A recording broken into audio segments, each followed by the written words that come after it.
D5, it's still much better, but okay, let me tell you, Queen H4 gives you +5 in this. Then, yeah, the H6 pawn is a really... Right. The next best move, according to the engine, is Rook to C5.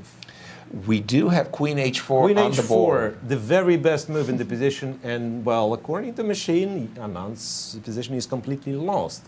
He H6. was already in a dire strait, but G5 was really... Made it worse. Yeah, made it significantly worse. Wow.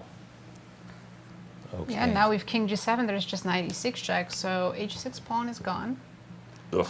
And then all white pieces are coming towards the black's king, and it's over. And Gukesh will catch Anand. Because, of course, 7 points for Gukesh, to 9 share for... the third place. That's Wow. incredible for the 17-year-old. It's his first time playing the Grand Chess Tour. And he's doing very, very well as a wild card. The organizers really have a hard time in the Grand Chess Tour because you've got, you know, the biggest sharks in the world of chess, and now you've got to get a wild card. And the problem is, if you get a wild card that loses all their games, you're like, why? You know, you're suffering. Gukesh proving that he's a future tournament participant. Absolutely. H5 on the board. How do we? No, I think Anand is just lost and hoping for a miracle here. Exactly. You're taking a pawn. Either King H2, King F2. The open G file is very compelling. You want to bring a rook, put your pawn on H6, and land with your rook on the 7th rank, Rook G7. Looks really good. I want to go back to Fabi for just a moment because we've seen, as we've been describing it, ebbs and flows. We didn't see the move Knight A5. We saw Queen B5 and King F2, by the way, with Gukesh. I'm just looking at the game of Nepo and Fabi. Queen B5. We are threatening check on E8, Miro. Right. As well as Knight A5. You do. And there is a move to stop both, and this is Bishop to D8. Bishop to D8 stops knights.